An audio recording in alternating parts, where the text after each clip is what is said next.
Well, hello once again, ladies and gentlemen. We are so glad to have you with us today on another episode of Vote Pro Podcast. I'm Phil Adams, along with my buddies, Jay Britton and Andrew McCready's. And before we get started, don't forget to check us out on all of your favorite social media platforms. Give us a like and a subscribe. Jay, why don't you introduce our guest? We're happy to have with us today Danny Vinkovetsky, better known as Danny Danko, a writer, marijuana enthusiast. He was a senior cultivation editor at High Times Magazine, and he's got one of my favorite podcasts, which I use religiously, at Grow Bud Yourself, which is something I've been doing for a few years now and feel like I'm getting the hang of finally. And he really is religious about it. Yes, I am, and it's why we're having Danny on, because I've got a zillion. We all have a zillion questions. About growing weed. And it's that time of year, and it's springtime, and things getting ready to go into the ground. Yeah, so man. I got a lot of things I need to know. Before we start all of our questions about growing, you just got back from Barcelona in the International Cannabis Awards, and I'll just say this. Andrew was one making fun of you last week. It's like, this guy goes to Barcelona, airfare, hotel, he's smoking weed. But all kidding aside, you and other judges take this very seriously, and it's hard work, isn't it? Yeah, absolutely. It's actually the first time I got to go back since 2019. So really nice to reconnect with a lot of old friends, European friends from the cannabis community. And yeah, I mean, when you're judging, I was judging the Organic Cup and also Terp Tower. So, one flower competition and one rosin competition. And I mean, someone puts 30 or 40 samples in front of you, and you got to figure out what's the best one in 4 or 5 days. It is work, I mean. Well, the thing is, Danny, you could make or break somebody. I mean, these are a lot of them small cultivators, right? Mm-hmm. And yeah, absolutely. No, it's life changing for sure when people win an award like that. It can be the basis of a seed company or any kind of flower, hash producing operation. So yeah, it's important, and I take it very seriously. And people ask, like, how do you do it? And the cream always does rise to the top. I mean, if you're a true aficionado and connoisseur and you know your stuff, you can definitely differentiate. And ultimately, it always for me boils down to effect. But of course, flavor and aroma and all those things factor into effect as well. So it's really just the overall experience. And again, the cream always rises to the top. One of the things I've heard people say is all you judges go off in your corners and you do your thing and you fill out your forms and so forth. But often when you all get together, the top 5 or 8, or you all come up with the same. So it's obvious you're very serious about it and you guys are all on the same page. Yeah, you guys being the judges. Right. It's a lot of fun, and people are just like, oh, it's just smoking weed all day. And yeah, that part of it is true. But you're taking notes too, and you're doing math. So, So Danny, when you say it's all about effect, is it the effect that the growers or that they're going for, or is it a particular effect you're looking for? For me, I mean, it's just what rises through the fog in many cases, because you are smoking multiple things over and over. So if something shines through, if something really rings that bell, maybe makes your forehead sweat a little bit or something like that, particularly with dabs, that could be something. But it all plays a role. I mean, even aroma and flavor, even though they don't affect potency so much, they do affect the overall experience, which to me is the effect. It's not just potency or THC level or anything singular. It's the overall kind of high you're getting. Yeah, exactly. Yeah. But the reason I ask is that some of the strains will be going for a relaxing effect. Some will be energizing. Are you judging based on what they're supposed to be doing, or just on the way that you enjoy the experience yourself? Yeah, I mean, that also depends a little bit on the category. Like if, for instance, if it's, sativa flower or indica dominant dabs or something along those lines, then you're certainly looking for something that aligns with what it's supposed to do. Right. But then if it's just a mix of a bunch of different things, then it's kind of like best in show. So I look at it kind of like a dog show in that way. Yeah. The best Doberman, of the bunch, but then the best of all of the different The varieties. breeds. Yeah. Yeah. What is the difference between sativa and indica? Because is it the different compounds that makes the difference? It's a bit of an oversimplification. Some would say even a falsehood, but I don't think, it's not false. It's just, as I said, basically an oversimplified way of looking at the extremes of how the plant grows. So, in high altitudes with short flowering seasons, the plant has to grow short and stocky with fatter leaves and has a shorter flowering period because that's where it's acclimated to. And that would be more along the indica side. And then in places that are closer to the equator with a much longer flowering season, the leaves become thinner, the plant becomes wispier and stretches out a bit more, and that's more on the sativa side. And as far as effects go, sativa dominant plants tend to be more uplifting and more of a daytime kind of creative, electric, stimulating kind of buzz. Right. Whereas an indica dominant plant would be more, they joke about saying indica couch. It's like more of a body buzz, more of a pain relieving kind of feeling, and something more for sleep purposes in evening, sort of come down kind of effect. Right. But the reality is that everything we smoke is a hybrid of the two. Right. And many things are actually polyhybrids. So there's 4 or potentially 6 or 8 different varieties that are the parentage or the close parentage of a particular polyhybrid. So, most of what we consume is somewhere in between. And so it'll have certain tendencies, like sativa dominant effect, but maybe an indica dominant growth pattern. So really it's the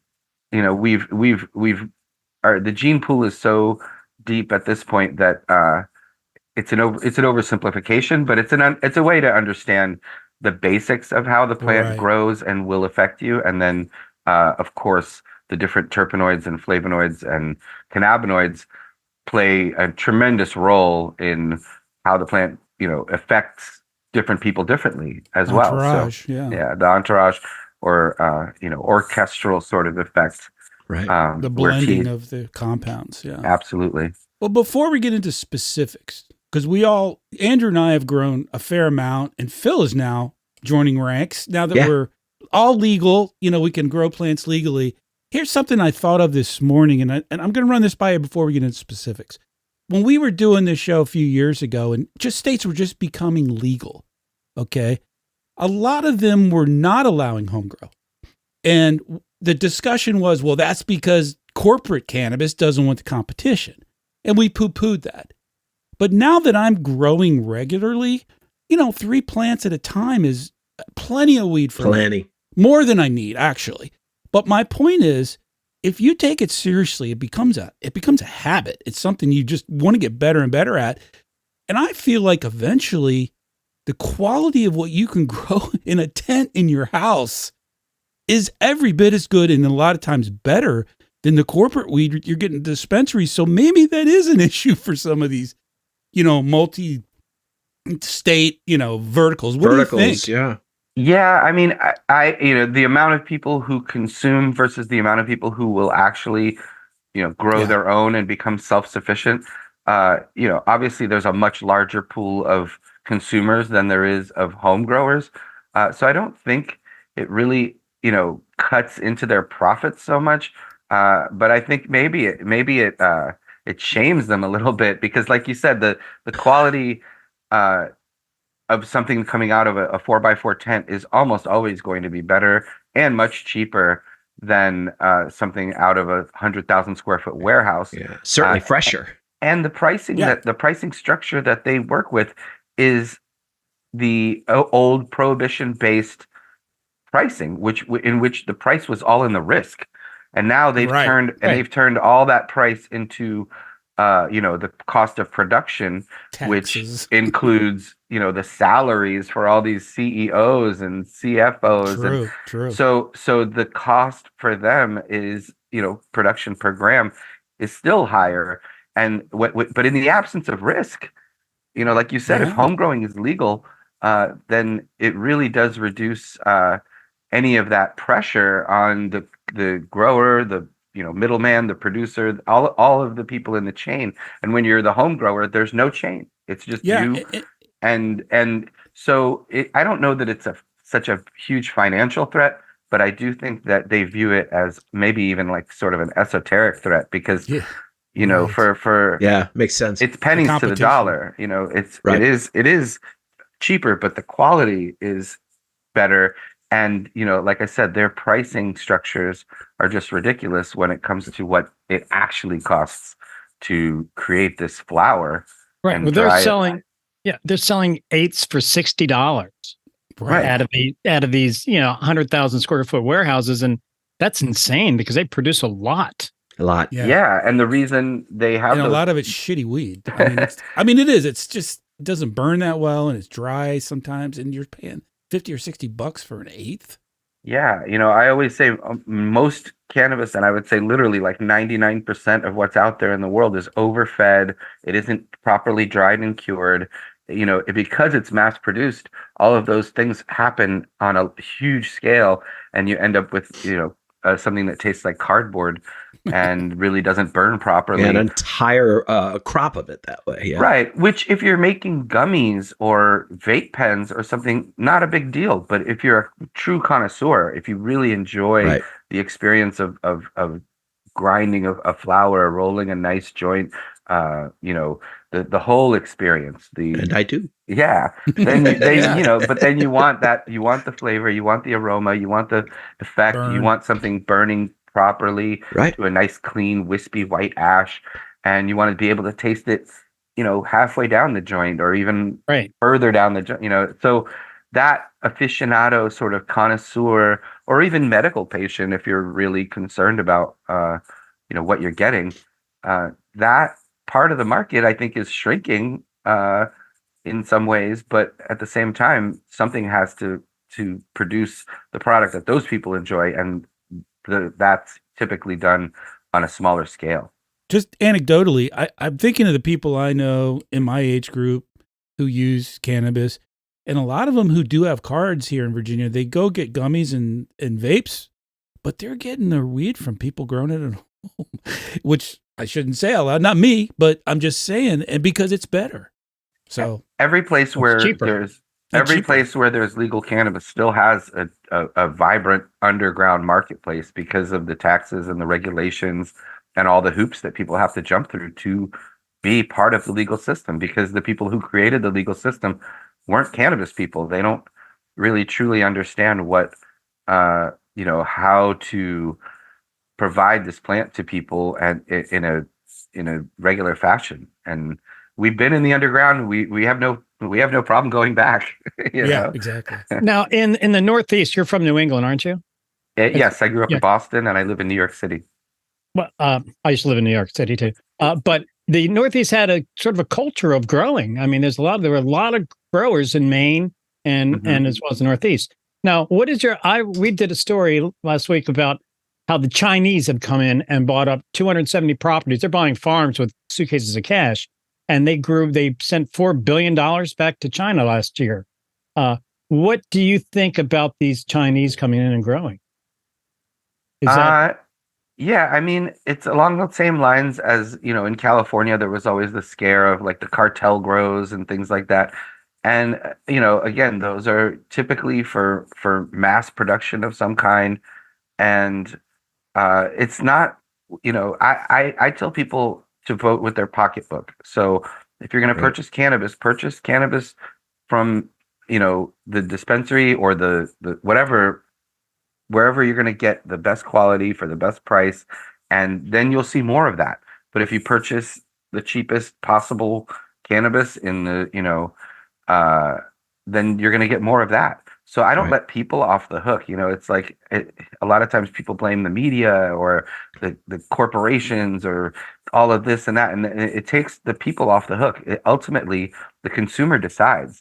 Right. In a world of supply and demand, uh, demand creates supply. So whatever it is that you demand, that's what will be supplied. And if people spend their money on, cheap cheap cannabis that's produced mass produced without like the love of the plant, then that's what they're going to get more of. So to Amen. me, Spoken like a true capitalist. Love it. yeah, I mean, let the marketplace decide. We Yeah. have the Yeah. same issue here in New York. We have 80 to 100 or so licensed legal shops. We legalized Right. over 2 years ago, but we have 2 or 3 thousand or more unlicensed shops throughout the city, and people complain about that. And I understand, the concern, but I say license them all and let the market shake There you out who go. needs to be shaken out.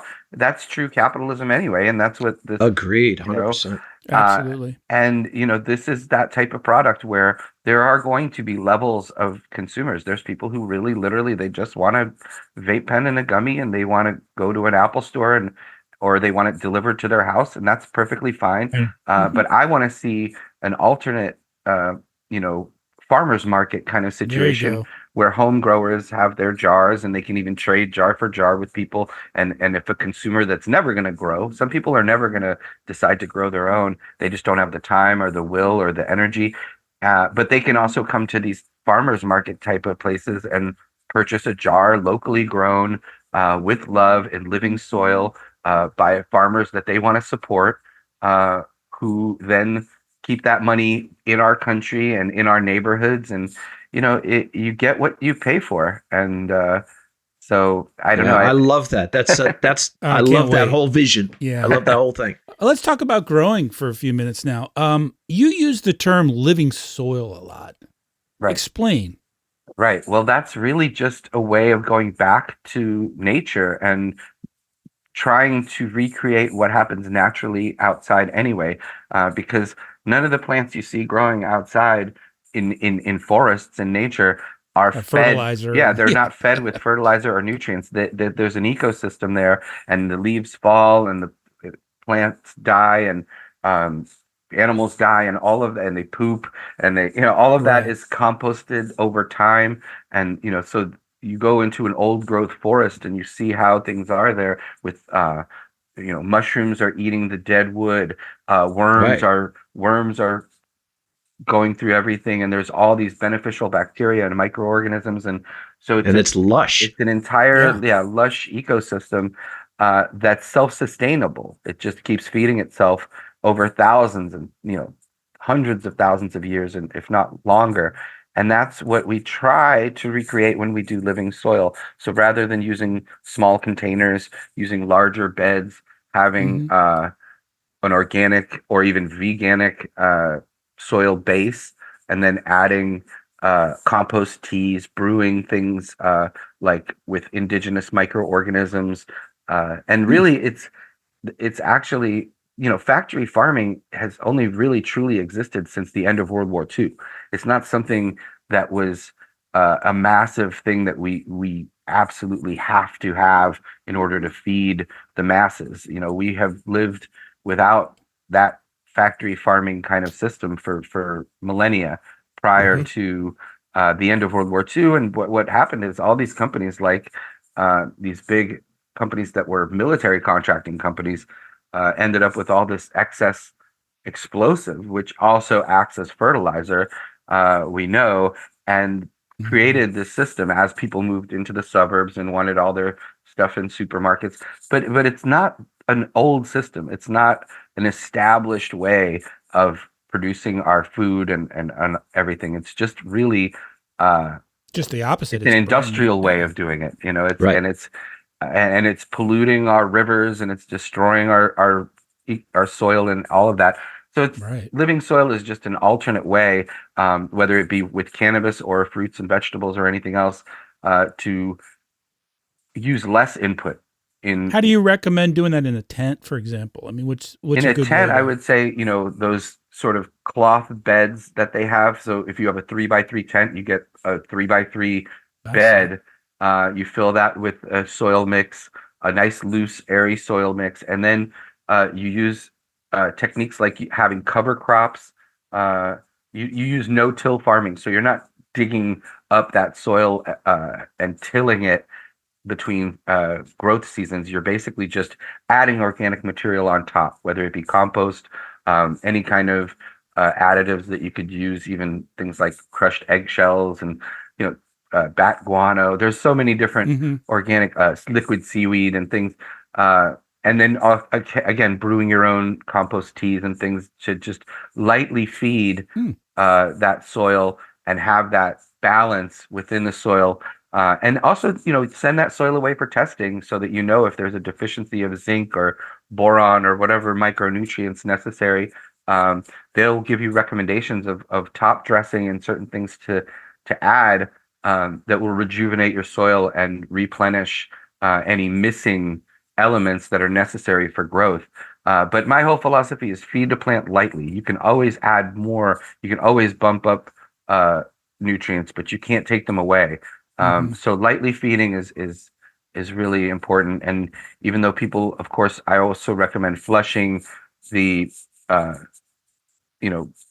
medium Just at the end before in the last week or so of growth. But if you've overfed for 2 months, flushing for a week isn't going to do anything anyway. So what is the result of overfeeding generally? Well, you see the first sign is the burnt leaf tips. So you'll even see this in centerfolds in fancy magazines like I've worked for, High Times or Northeast Leaf or Skunk or any of these other magazines. So a lot of times you'll see close-ups of buds, and they look beautiful, covered in trichomes and shiny and very pretty. But then if you look at the tips of the leaves, there's burnt tips. And so that's really the first sign that a plant's been overfed. And then if you keep overfeeding it, the leaves will burn entirely. And but that's an extreme case. In most cases, when plants are just slightly overfed, what happens is that they just don't burn properly. They don't taste proper. It's like a piece of charcoal. Instead of, you have to keep relighting it because there's heavy metals, there's elements still within that flower that haven't been leached out, and so it lessens the experience. Going back to the whole idea of the effect of the flower, it lowers the effect and the experience in a tremendous way. And like I said, most cannabis is overfed, and it's one of the things you have control over when you're a home grower, including everything, whether it's overfed or sprayed with any kind of pesticides, or even just the variety that you're growing. I mean, in many cases, there's a lot of mislabeling going on at dispensaries, whether it's intentional or unintentional. But when you grow your own, you really know what you're getting as well. And one other thing I should mention also, it's a lot of fun. It's an enjoyable thing too. So fun. Gardening. Yeah, I'm hooked, man. I love it. So, do you think growing is good for your mental and physical health? Hell yeah, I do. I do. Really I mean, do. I think especially for someone who's using specifically medicinal cannabis for a particular ailment, I think creating your own medicine is therapeutic as well. So I think the act of being able to produce something and then consume it and have that be beneficial and helpful is, it's a win-win, because you're actually making your own medicine. Yeah, you're making your medicine and then enjoying it. I have a specific question, some specific questions about growing for the folks listening who want to get started or just getting started. Like, one of the things I've struggled with is germinating or cloning, and I've had a lot of really good luck with cloning. Of course, you're limited to the strain that the mother plant, but to me, I've had trouble germinating the seeds that I buy. Not only, and these are supposed to be feminized, and the last batch, I think I had 6 seeds and like 2 of them were male. Wow. Yeah, that's interesting. That should not be the case if you're purchasing. How does that happen? Feminized seeds. Well, it depends on the breeder and how they've gone through the process of feminizing those seeds. Yes, but they identify as female. Exactly. So it's okay. As far as germinating and cloning, the keys to both for me are a slightly higher temperature and slightly higher humidity than you would normally have. So, during normal growth, you're kind of aiming for 50 to 60% relative humidity and maybe 65 to 70 degrees temperature wise. But for cloning and for germination, I would say you want to bump up humidity to 70% or so, and you want to bump up temperature closer to 80 degrees. And you'll find more success that way. And the thing is, that's higher than room temperature typically is. So you do I love the heat pads that you can buy that you can put underneath the plastic tray that you're doing your germination or your cloning in, and it just raises the temperature just a few degrees. But those few degrees from 68 to 75 makes a huge difference, and you'll find definitely higher rates of germination and rooting clones by bumping the temperature up slightly. And I like the humidity lids, like the clear plastic domes that can go over, and that keeps the humidity in there a little higher as well. So to me, do you use tents, Danny, like at home? Do you have a different room? Well, everything outdoors. Lately I have a roof deck here in Brooklyn, so I put plants on my deck, which I'll be planting soon. I mean, it's almost time to put those plants outside, so it's a good time now to start any seeds or root any clones that you're going to put out. But for the outdoor season, I do that, and then for indoor, I would use tents for things like having a mother plant, vegging plants that I'm going to put outside, or any sort of plants that I'm going to put into a flowering tent that you can do throughout the year. When is the right time to plant outdoors? Really kind of depends on your zone where you are, but anytime after any threat of frost, really. I mean, ultimately, springtime is basically right. Generally speaking, so as long as we're not going below freezing, we should be good. Typically some people will say Mother's Day. I mean, if you're in the mountains in Maine or Canada somewhere, it's going to be later than Virginia, for instance. Or where I am in New York. But for us, most of the United States, I would say Mother's Day, April, because you also have the days are getting longer, so the plant will stay in its vegetative stage. If you plant way too early, if you plant in February or March, the days are much shorter. You run the risk of having the plant start flowering early and then have to go back into the vegetative stage and then back into flowering, which can be confusing and annoying for the plant. Which is my situation. The clones that Jay gave me are now flowering. Yeah, so if they're outside now without any supplemental light, they're in a window. They're getting sunlight, but they're not outdoors yet. The days are too short, though. Yeah, I would say for in that situation, you want to use some type of light to interrupt the darkness and keep the plants in the vegetative stage. And it doesn't have to be a strong light. It just has to be any kind of light. It doesn't have to be some fancy grow light. But I would say you want to extend the amount of light that a plant gets to about 18 hours per day, which you're not going to get in a windowsill.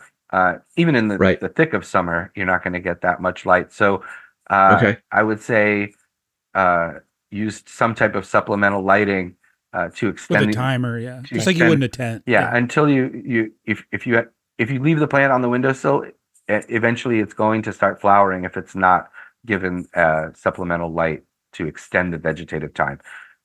Indoors, we do this with a timer on a light, so you would have your vegetative time would have 18 hours of light per day and 6 hours of off, and then when you switch that light to 12 hours on and 12 hours off, that's triggering the plant to begin the flowering process. So we control that indoors. Outdoors, that tends to happen towards the end of summer, August or so, early August, and then you have that 2-month flowering period, and you'd be harvesting end of September, early October. So that's how it happens naturally. So I need to try to get those plants back into vegetative as quickly as I can. Yeah, which just means giving them more light. More light per day. Yeah. The thing that probably when you're a beginning grower, or I've been doing it a couple years now, and I'm pretty happy with what I'm getting. But one of the hardest things, Danny, is probably figuring out when to go to 12-12. If you're in a tent, I'm speaking for someone that has tents, so that's how I grow. Right. But even more difficult is it takes a little practice figuring out when to harvest. Right. When those trichomes are just right. Now I've got this. I just happen to have it in here. This, I love this thing. Yeah. Yeah, those are great. I mean, for looking at the trichomes. It's a little microscope, lighted LED microscope. It's got an LED that gives you light that you can really get in there close and see the actual gland head and examine that, because there's a lot of ways to determine ripeness of cannabis, but no better way than to go in with something like a magnifying glass or a loop and really actually examine the gland head, because that is where all the essential oil is. That's where the cannabinoids and the terpenoids are located, and that's where that's going to tell you peak ripeness, that actual gland head, and you can't really do that with the naked eye. And as far as when to flower, when to start the flowering process, people need to understand that the plant continues to grow and stretch for the first week or 2 weeks even of the flowering time. So there's that transitionary period. So you do have to factor that in. Right, because you have limited height and space. What you're going to either have to train the plants down to keep them from growing up into the light, or time it so that you allow for that extra space that the plant will continue to stretch a bit after you've changed the cycle. Is there a way to tell the potency of your own grow?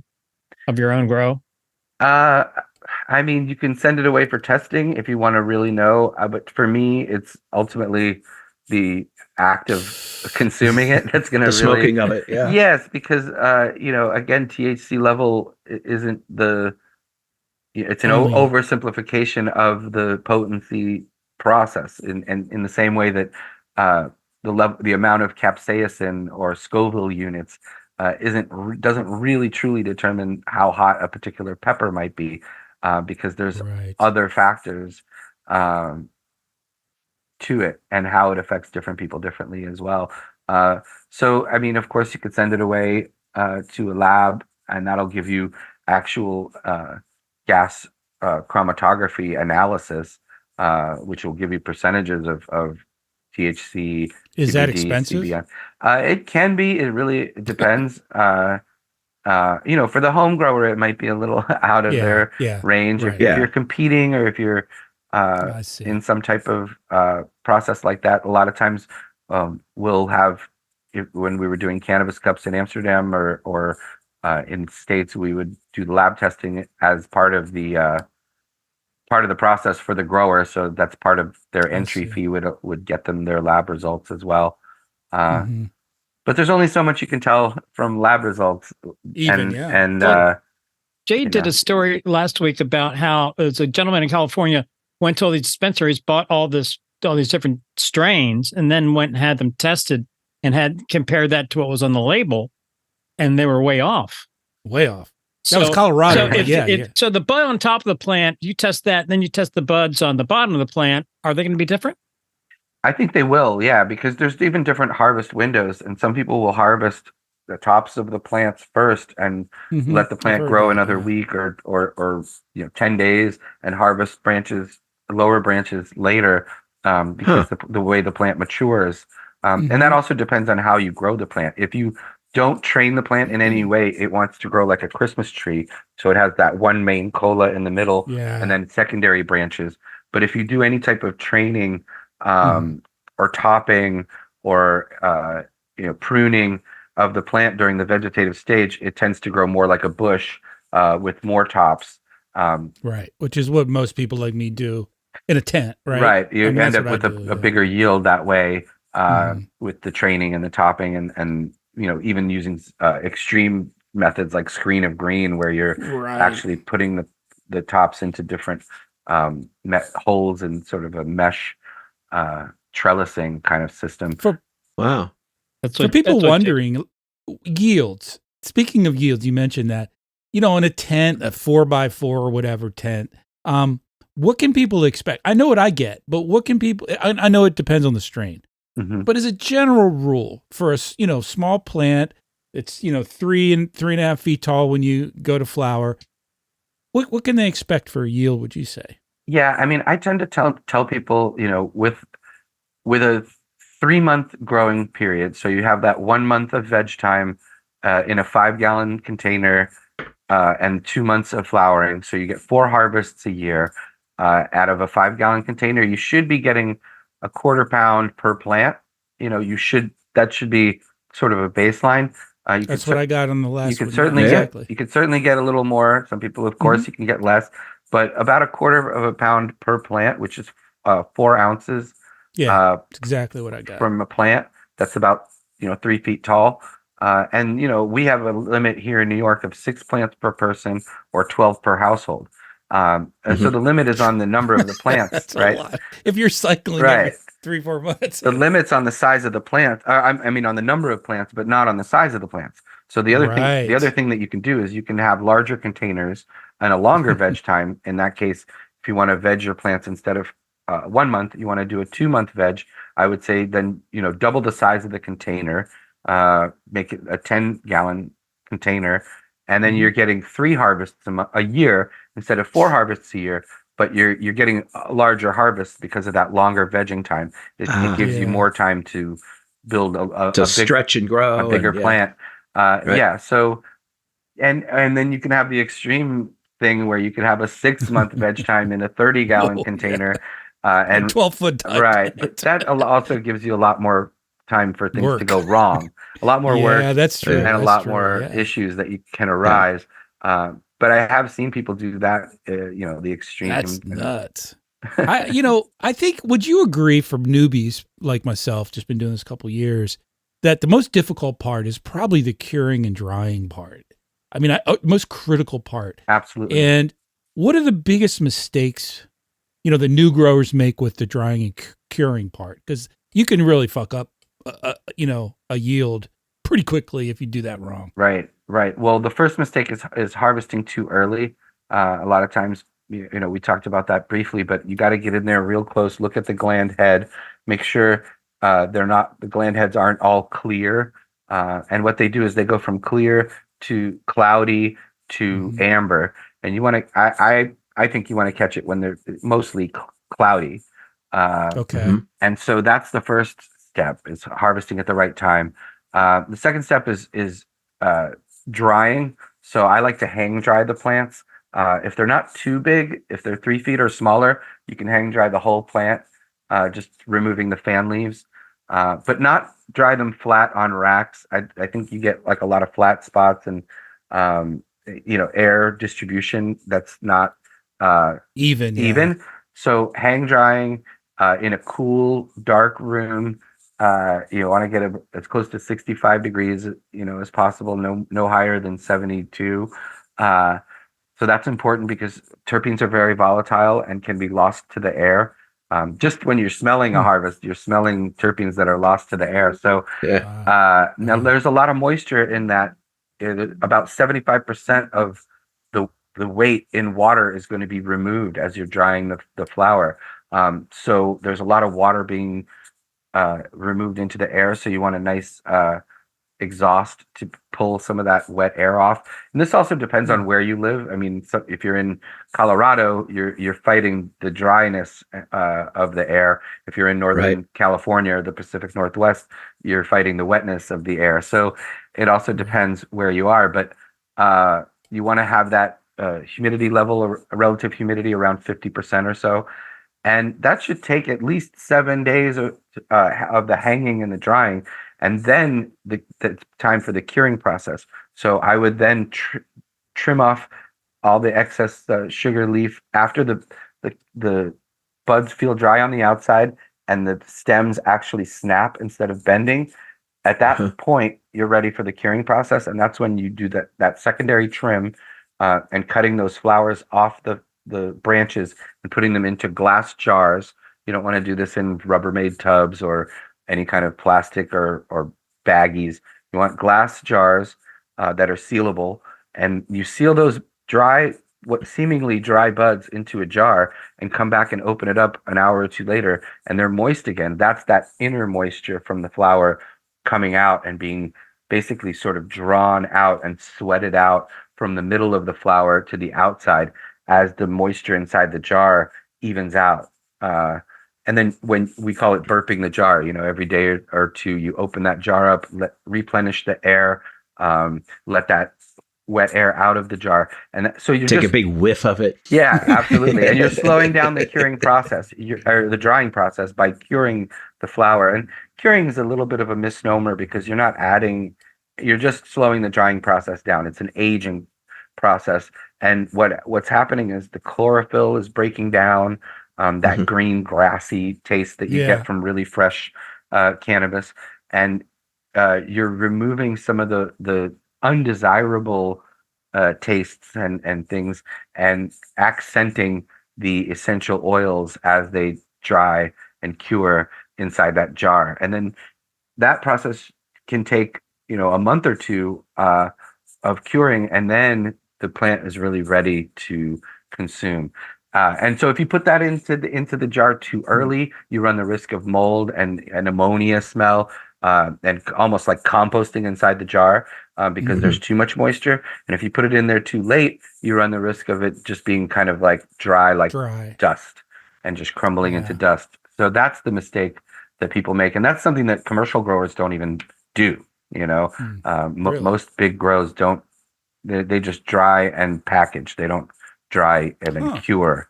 And and then storage plays a role too. You want to also store inside sealed glass jars in a cool, dark place, not the refrigerator or the freezer, but just a dark cupboard that stays fairly cool. Your enemies are light and heat.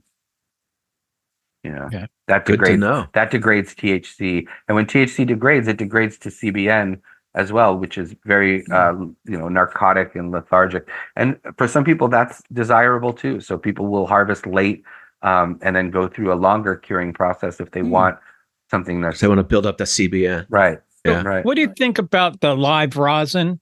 And now I hear some people are actually freeze drying fresh plants. Right. You can freeze dry the plants. If you're growing for production of concentrates, that's a whole other process, because you don't need to dry and cure the way we dry and cure. It depends. I mean, there's different concentrates. Of course, there's like traditional hashish, which is made from dried and cured flower. There's rosin, as you mentioned, which is basically the essential oil, similarly to the way that olive oil is squeezed out of an olive.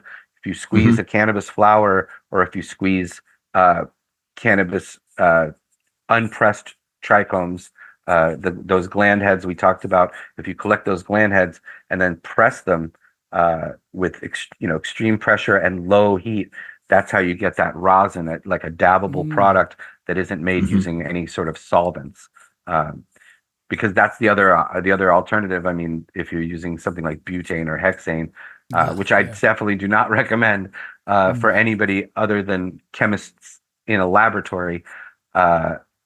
But again, you can have a dabbable product with rosin that is never, touching any sort of solvent, or ice water extraction, which is another way to get those gland heads off the flower, and then dry that out and press that is another way to make rosin. But as you mentioned, sometimes people will literally cut the plant down and freeze dry it, or freeze it, and then they get fresh frozen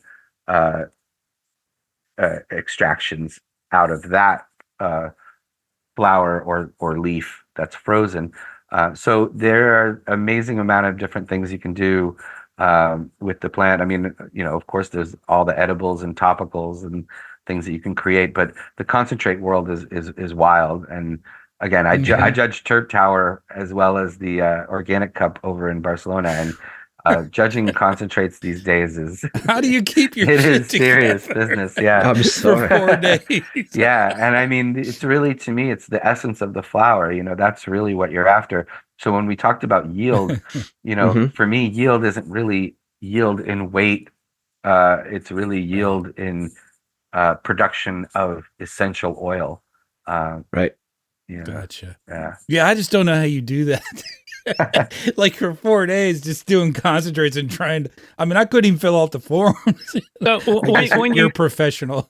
when you judge cannabis, I know I'm a chef and I've taken a lot of wine classes. When you sample wine, you take a little sip and then you spit it out. Is there a way that you just sort of take a small hit and not inhale?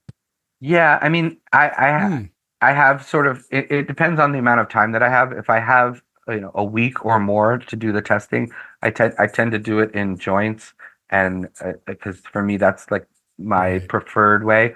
But if I have, 40 or 50 samples that I have to get through in 3 or 4 days, I will use like a glass one hitter, a nice, like a chillum kind of type, Yeah. Yeah. and just take two or That three makes hits, sense. and then clean it out and move on to the next one.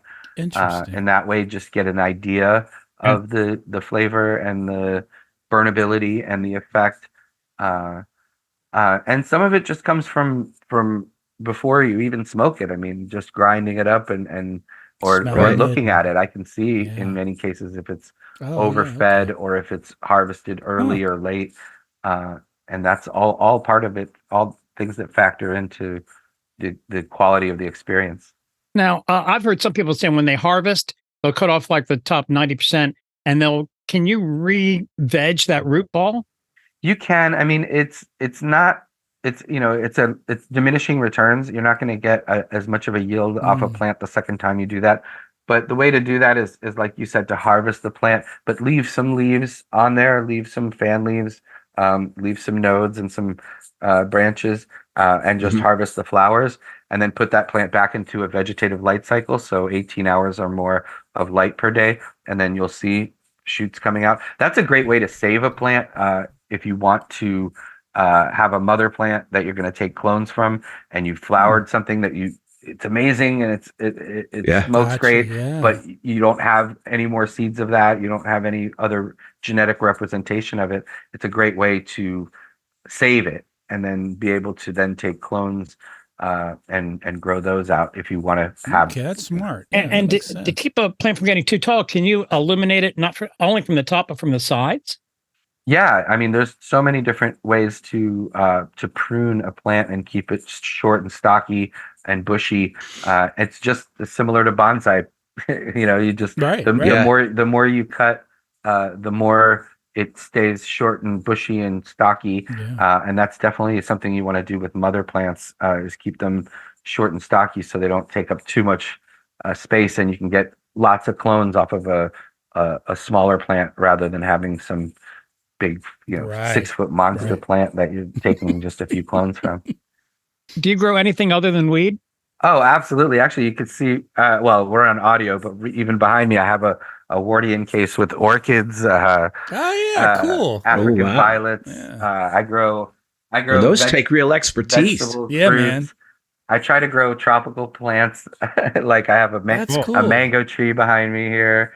That Oh yeah, look I'll at that. put that Yeah, that's outside. cool. Wow. That's I'll great. put that outside sometime soon. For the folks just getting started, with really excited now they're legal, they can put a tent in their house or whatever. Yeah. Are there any strains you recommend? That's maybe a little easier to get started with, or Well, I mean, certainly I would say autos are very easy, auto flowering Okay. plants, because you don't have to change the light cycle. We talked about, right?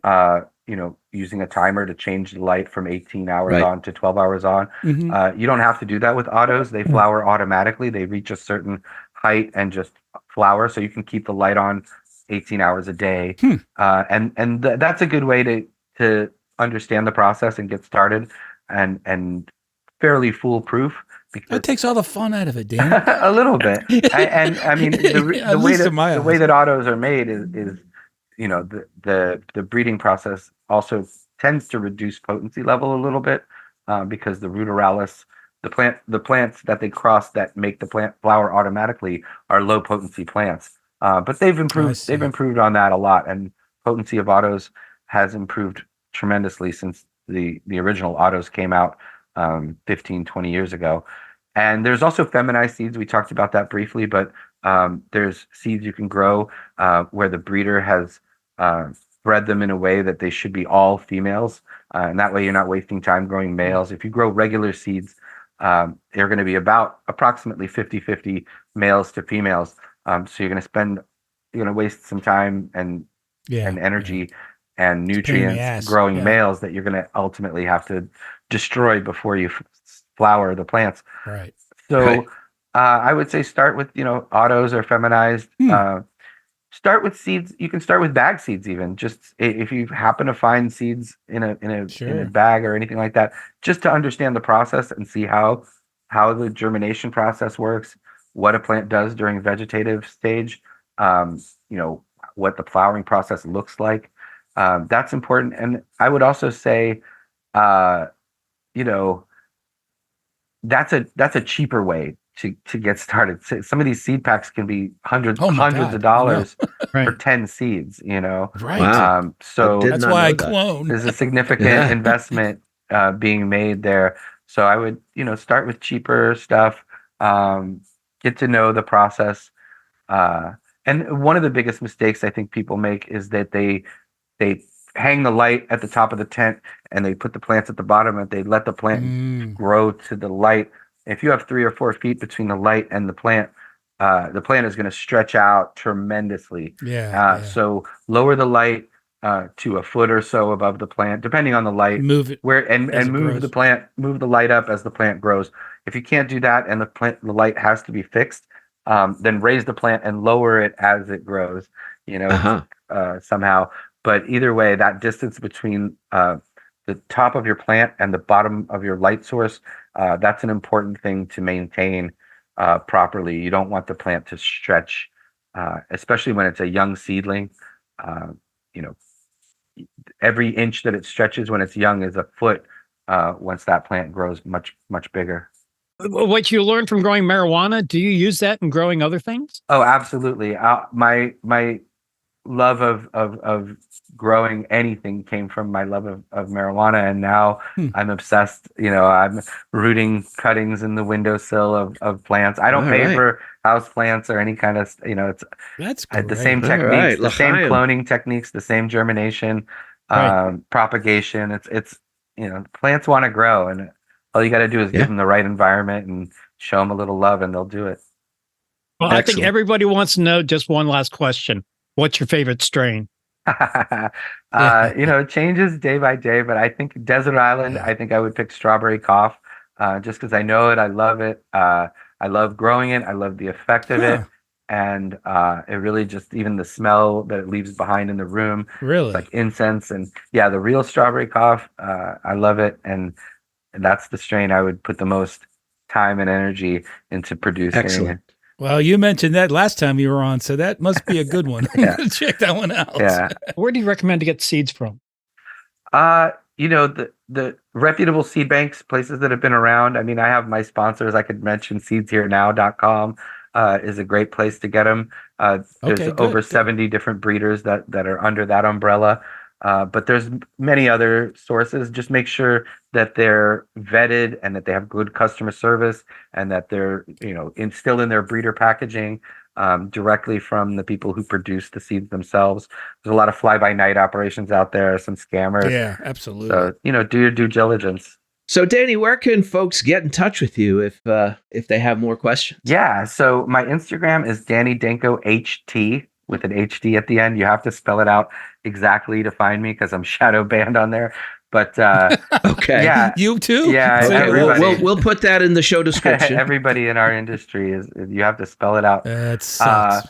My book is for sale. Here's what it looks like. That's on highly recommend on Amazon. I sell it on eBay if you want signed copies, or you can contact me through the DMs. I have growbudyourself.com is where you can check out the podcast that we're doing. I'm actually putting a new episode up today. And DannyDanko.com takes you there as well. I'm on Facebook. I'm on Twitter. I'm out there. He's everywhere. I'm doing grow classes. I'm doing Grow Bud Yourself Academy. So I'm teaching home grow classes. So if anybody has a grow shop out there or any kind of venue and they want to have me come and teach some home grow, I've been doing that as well. Just the podcast, the book, and the grow classes, and really just pushing hard here in New York for home grow and just that people understand there's an alternative. Everybody's always asking me how to get into the cannabis industry, and I tell them I'm trying to get you out of the cannabis industry. I want you to be self-sufficient. I want you to have the highest quality product for the lowest price. Home grow really is the answer. And for the people who don't ever want to grow, there's going to be all kinds of organizations like home growing clubs and groups and as I mentioned, farmers markets where people get together. That's what you want to support, Yeah. Well, thanks for coming on, buddy. Absolutely. Got a million questions. We'll have to save for another time. I'm happy to come back anytime. You guys, this has been a lot of fun. Danny Danko, ladies and gentlemen, herb grower and green thumb extraordinaire. And we thank you for being here. And once again, folks, thanks for joining us here on Vote Pro Podcast. Check us out on all your favorite social media platforms. We're pretty much everywhere, right, guys? I think so, yeah. Yeah, so like and follow us. And remember that when it comes time to cast your ballot, and it is an election year, don't forget to vote pro pot.